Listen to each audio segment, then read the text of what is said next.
Hello, welcome to the latest Africa Roundup from NVentures here in Merseyside. Over the next few minutes, we'll take you around a quick summary of drilling, deals and opportunities across Africa.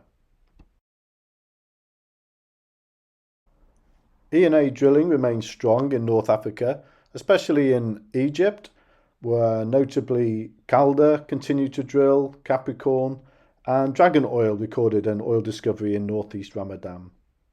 In Tunisia, Mazarine have drilling ahead on the Sidi Marzoug West 1 well, and we see a renaissance in drilling across Libya and Algeria.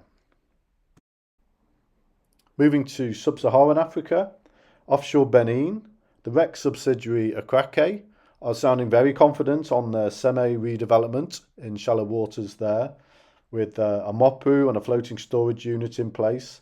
They have suspended drilling, but all signs are that they will get back to it very soon and aim at some early production there. In Sao Tomé's Principe, Shell and Petrobras have finished their wildcat Falcao 1, only the second wildcat in Sao Tomé Principe, offshore in deep water, and quite an ambitious well, testing some upper Cretaceous deep water turbidite fan systems. They did report hydrocarbon shows, but we believe perhaps no seal or trap integrity at the well location. Over in Cameroon, Perenco are understood to have drilled successfully the BOK 1 and 1 sidetrack wells on their Ekundu licence in Cameroon. Offshore Angola, in Block 47, Azul, Equinor and Sonangol completed their Kitex 1 well, another wildcat in the ultra-deep water there in the Lower Congo Basin, that reported dry. And in Namibia, drilling continues offshore the Orange Basin. BW reported gas condensate shows in the Karas exploration well, which was northwest of the Kudu gas field. So very good to see strong signs of hydrocarbon liquids in that play. And we believe Rhino and Azul have gone back to Volans 1X to carry out testing on the Volans well in Pel 85. Onshore Namibia, Recon Africa with partners BW are preparing a full production test on their Kavango West 1 discovery. So all eyes on that in the next few weeks. Offshore Congo, New Age and their new partners Octavia are believed to have spud the long-awaited KFM1 appraisal stroke exploration well. And the latest news from Côte d'Ivoire, Murphy have finished drilling on their first of 3 exploration wildcats, their Civet 1X well, with reports of sub-commercial volumes of oil at Civet on CI 502. Also nearby, ENI are believed to have spud their first appraisal well on the Kalau discovery, just to the west of that.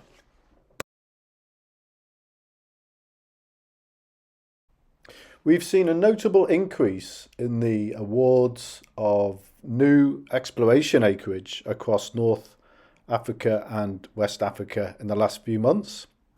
In North Africa, for example, Qatar Energy have farmed into 2 more blocks in the offshore Nile Delta, and Al Naft in Algeria announced awards to 6 companies in their onshore bid round there. In Angola, Moel and Prom have been very busy. With their partners BW, they've bought Azul's 20% in blocks 14 and 14K. With Afentra, they've bought out Etu Energia's 10% in 305 and 305A. Afentra themselves have gone into a risk service contract for block 324, which effectively surrounds those 305 existing assets. Offshore Namibia in the Orange Basin, there's been a big reshuffle there as Total Energy positioned themselves to take control of the deep water developments there. Total take 40% of PEL 83 from Galp, which includes the Mopane field, and Galp in return will take 10% of the PEL 56/91 Venus development. That should ensure a clear line of sight to a deep water development across the major fields of the Orange Basin. Equatorial Guinea has seen some increased activity as well, as ConocoPhillips seeks to expand its presence there beyond the Europa developments. They have a heads of agreement in place now to take blocks B4 and EG27, and that includes the big 3 TCF Fortuna gas discovery. And hot off the press, Murphy Oil have announced an award offshore Morocco in the Gharb Basin. Guinea-Bissau has seen something of a renaissance, with Chevron taking 2 large deepwater blocks offshore the Guinea Plateau. In the Transform margin, there's been quite a lot of new frontier exploration acreage awarded. So offshore Liberia, Aranto have taken 4 large blocks. They have a long history, of course, in Sierra Leone and Liberia. Total Energy have taken 4 PSCs in the deep water, and they've also partnered Blue Energies for 3 large blocks there with a 1-year reconnaissance license in Liberia. Offshore Sierra Leone, ENI have taken 5 contiguous blocks as part of a 2-year reconnaissance license there.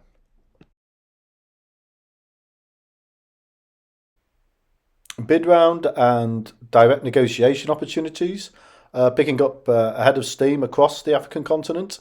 We would draw your attention to current license round opportunities being promoted heavily by EUG in Egypt, by ANPG in Angola, NUPRC in Nigeria have announced a very recent award system there, and the PDSL in Sierra Leone have a full open door policy there. NVentures is monitoring over 200 planned exploration and appraisal wells across the African continent, and we would draw your attention to offshore Namibia, where Total Energy are planning the Olymp well next to the Venus discovery in PEL 91. Onshore Angola, Corcel are preparing to drill in Con 16. They're just completing a new 2D acquisition survey there. And there are other operators onshore the Kwanza Basin, similarly, hoping to carry out onshore drilling campaigns in the next year or 2. Offshore Cameroon, Tower and their new partner Prime are hoping to drill Njon 3 on the Tali license very soon. And offshore Côte d'Ivoire, Murphy have 2 remaining Wildcat wells committed at Bubale and Caracal, following the subcommercial discovery at Civet recently. Thank you for tuning in, and look out for the next NVentures roundup soon.